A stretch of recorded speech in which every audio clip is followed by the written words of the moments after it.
سلام، خوش آمدین به نخستین پادکست ما. سلام با شما بیننده های عزیز و همکار عزیزم و مهمان عزیز ما. امید که همتون جور و صحت و سلامت باشین. امروز موضوعی که میخوایم راجعش بپردازیم پیشرفت تکنولوژی و چگونه تاثیرات در زندگی ما داره. در قدم نخست با مهمان ما آشنا میشین. سلامت باشین. تشکر از که به برنامه دعوت کردین. گوهر چکسایی هستیم. خوش آمدین به برنامه. با سلام خدمت شما عزیزانی که ما را بیننده هستین و همکار عزیزم و همچنان مهمان عزیز ما که با ما در برنامه حضور دارند. خب سوالی که میخوایم در نخست دربارش بپردازیم، تکنولوژی چگونه تاثیرات در زندگی ما داره؟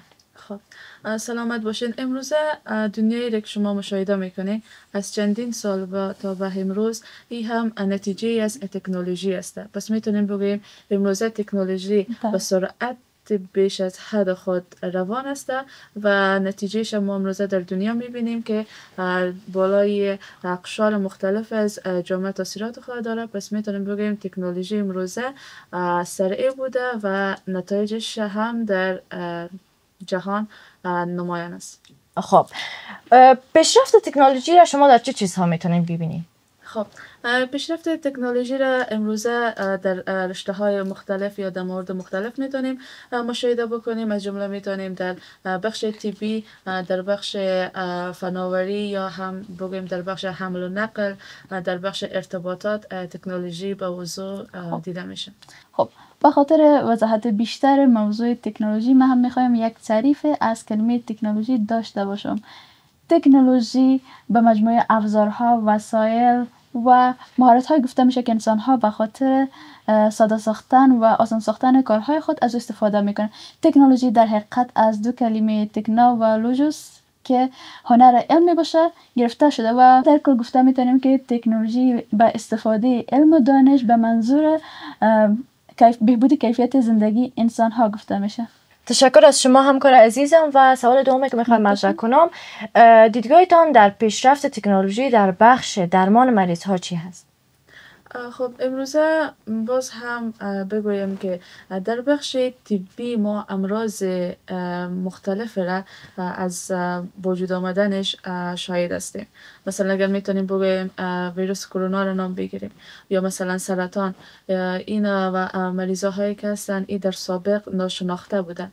امروز تکنولوژی در تشخیص و همچنان درمانش کمک میکنه و همچنان بگویم چون که طبابت امروزه مو رشته یا بخشش وسیع بوده، پس تکنولوژی میتونه کمک کننده در این بخش باشه. یعنی با پیشرفت تکنولوژی ما میتونیم درباره امی ویروس کرونا گفتین که تانستن معلومات پیدا کنن و راه حلش بسنجن. این که پیشرفت تکنولوژی در شفاخانه ها در کدام قسمت، در کدام آلات در کدام وسایل بله در وسایل طبی هدفتان هستن. درست از در شفاخانه اگر شما ببینین، اگر از مو وسایل بسیار ابتداییش اگر بس بکنین، مو کسایی که مثلا فشارش پایین می باشه یا بالا می باشه، در سابق از مو فشار سنجی های بسیار ابتدایی استفاده میکنه، ولی امروز این برخورده به الکترونیکی، برای ماشین هایی هستن که الکترونیکی هست، از میتونن که فشار خود دقیق تر در وقت کمتر و همچنان سریع تشخیص بکنه و از زیای وقت هم جلوگیری بکنه. خب بیاین در موضوع حمل و نقل تکنولوژی را بگوین که در بخش حمل و نقل چی تاثیرات بالای زندگی ما داشته؟ خب در بخش حمل و نقل هم بگویم تکنولوژی از دوران سابق تا به حال خیلی فرق کرده. پس اینا میتونیم نتیجهش تکنولوژی عنوان بکنیم. و در بالوش اگر من مثال بدم،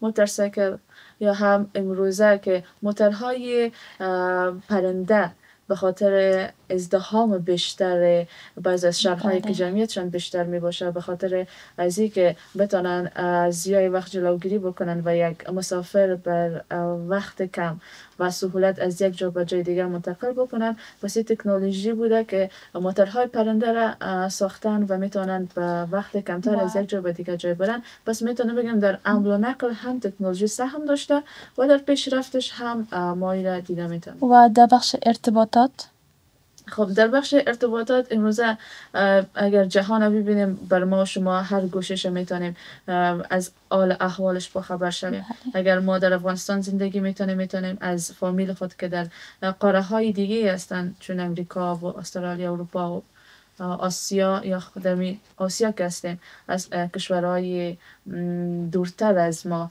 میتونیم از فامیل ما که در اونجا است از حال احوالش هم خبر شویم و حتی میتونیم با امی ارتباطی که ما برقرار میکنیم میتونیم کارهای روزمره خود هم پیش ببریم. یعنی تاثیرات مثبت بسیاری داشته. بله.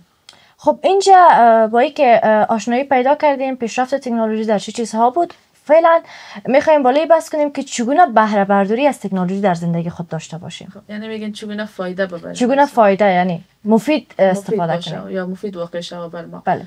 خب این که امروزه بعضی از دانشمندا یا محققین میگن که تکنولوژی هم نکات مثبت و منفی خود دارن. خود همه ما شما امروزه نگارگر هستیم یا مشاهده میکنیم. در بخش بهره برداریش بتونیم بگوییم که در بخش طبی امروزه افغانستان یکی از خالیگاه های است که ما باید از تکنولوژی استفاده بکنیم. در بخش تعلیم و تربیه که ما امروزه با میتود یا روش هایی که چندین سال قبل یا تا بگویم یک قرن یا 50 سال پیش از استفاده میکردن امروزه ما هم به میشه و روان هستیم میتونیم از تکنولوژی در این بخش استفاده بکنیم و بهره خوبتر ازش ببریم. خب ما میدونیم که همیشه همه چیز مثبت نیست، اما این رو بگوین که چگونه ما میتونیم از تکنولوژی بهره برداری کنیم و از این به نفع خود استفاده کنیم. خب به نفع خود ما قبلا هم اشاره کردم که در بخش‌های مختلف میتونیم، در بخش تعلیم و تربیه میتونیم، در بخش صحت میتونیم، حتی در بخش اجتماعی هم میتونیم که بر اجتماع خود یا زندگی اجتماعی خود از تکنولوژی استفاده کنیم. یعنی چگونه استفاده کنیم که از اضرارش دور باشیم و مستقیم به نفع خود استفاده کنیم. خب از قبلا گفتم ضررهای خود هم داره. این هم میتونیم ته یک عنوانی که برش میتونیم تقسیم اوقات یا هم پلان ازش داشته باشیم و بتونیم امور یا کارهایی را که ما در زندگی خود داریم از تکنولوژی باش استفاده کنیم و از ضررهاش دور باشیم. خب در اینجا بیشتر اطفال مصروف موبایل ها هستند، بیشتر وقت خودانه صرف ویدیوها و ویدیو اپلیکیشن هایی که از صرف میکنن. یعنی چطور بتونه والدین به طفل خود یک وقت معین تعیین کنه بخاطر استفاده از تکنولوژی؟ خب از اطفال یا نوجوانان تذکر دادین. میتونم بگیم در بخش اطفال متاسفانه امروز بعضی کسا بسیار یعنی افتخار میکنن که طفل ما مثلا با تلفن خوب از هر اپلیکیشنش بلد است یا میتونه ازش استفاده کنه، ولی او فقط میگه که وارد است در امی، ولی نمیگه که نتیجهش مثبت است یا منفی است، از کدام اپلیکیشن استفاده میکنه، وقت خود بالای چی. خب آیا استفاده تکنولوژی برای یک کودک دچار افسردگی اختلالات ذهنی میشه؟ چرا نمیشه؟ در صورتی که نظاره نشه، کنترل نشه، این یک پیش آمده است که حتما به وقوع می پیونده. چون طفل ما میفهمیم که جسمن یا هم روحن با همچین تکنولوژی های نمیتونه مقابله بکنه، چون که فعلا تکنولوژی یا هم تکنولوژی یا هم اپلیکیشن هایی که فعلا وارد شده این از هضم، اگر عامیانه بتونیم بگیم، از هضم یا هم کنترل یک طفل بالاتر است. در صورتی که نظارت نشه، کنترل نشه، میتونه سبب افسردگی شود و افسردگی تا میتونه پیشامدهای بدی هم داشته باشه. همچون پرخاشگری یکی از موارد بسیار آشکاری است که امروز در اطفال ما مشاهده میکنیم. اگر این ما بسنجیم یا هم ببینیم، اکثریتش برمیخوره بر اینکه از تلفن‌های هوشمند استفاده میکنه، از گیم ها و حتی از اینترنت هایی که نت می داشته باشن، سایت های. خب چطور یعنی مهارت ها و گیم ها باعث میشه که یک طفل مفید تمام شود؟ یعنی کدام گیم ها رو انجام بدن زمانی که بیشتر از موبایل استفاده میکنن و نمیتونن جلویشون بگیرن؟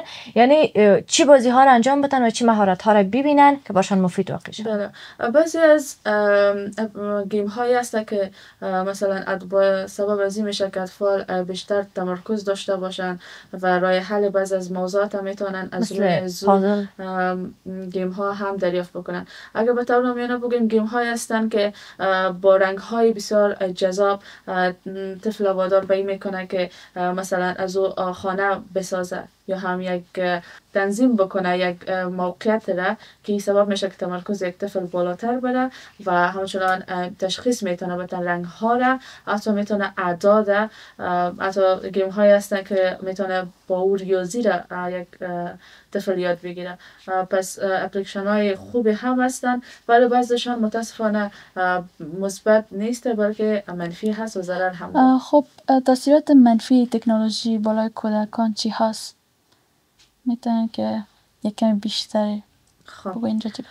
بیشتر اگر تذکر بودم نکات منفیش قبلا گفتم افسردگی، بعدش میتونه پرخاشگر شوه، دوری از زندگی اجتماعی، حتی سبب میشه که سبب چوکی هم میشن، وزنشان بیشتر شوه، حتی سبب میشه که چشمانشان ضعیف شوه، دیدشان کمتر شوه، در پلوش هم میتونم خوابشان میتونه بی‌نظم بسازه، چون طفل یا اطفال که خب با خواب بیشتر وقت نسبت به بزرگسالان. چطور بتونیم یک وقت مشخص استفاده از تکنولوژی در زندگی خود داشته باشیم؟ وقت بهتر به خاطر موبایل بیشتر از طرف روز است و همچنان میتونیم قبل از خواب شدن حدود 3 ساعت هم 4 ساعت پیش باید از موبایل استفاده شود، یعنی فاصله بین خوابیدن و استفاده از موبایل بیشتر باشه و همچنان وقت غذا خوردن استفادهش اگر نباشه بهتر است، چون که تمرکز بالای غذا بیشتر نمی باشه. و به عنوان آخرین سوال از شما میپرسیم که چگونه از اعتیاد به تکنولوژی و استفاده بیش از حدش جلوگیری کنیم؟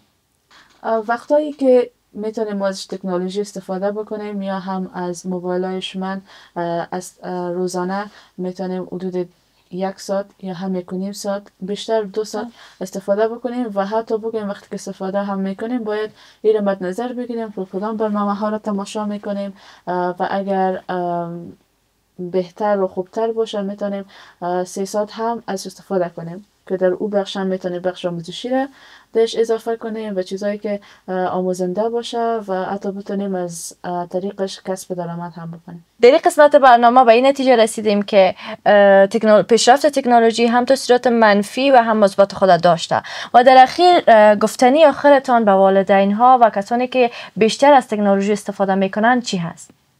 خب سوال خیلی خوب، یا هم بگویم که پیام ما بر والدینی است که بر نظاره‌گر از اطفال خود در زمانی که از تکنولوژی استفاده میکنه یا هم از موبایل استفاده میکنن داشته باشن، چون که این فقط پیامد یا نتیجهش بر خودشان هم نمی باشه، نه تنها به پدر و مادر، حتی بر زندگی بیرون از فامیل هم می داشته باشه، چون اطفالشان میتونن با همنشینای خود هم این تاثیرات انتقال بدن. پس خوب بهتر است که از تکنولوژی نتیجه مثبت داشته باشن و فامیل باید نظاره‌گر باشه بر اطفال خود زمانی که از تکنولوژی استفاده میکنن که کدام برنامه ها را تماشا میکنن. حتی خود فامیل هم میتونن که بعضی سایت های مثبت را بر اطفال خود معرفی بکنن و حتی یک وقت مشخص جمع داشته باشن و از اون سایت ها و یا برنامه ها تماشا بکنن و از نکات مثبتش استفاده کنن در زندگی خود. تشکر از شما از اینکه به برنامه ما آمدین و این بود از برنامه ما. تا برنامه بعدی، خدا نگهدار. الله حافظتان.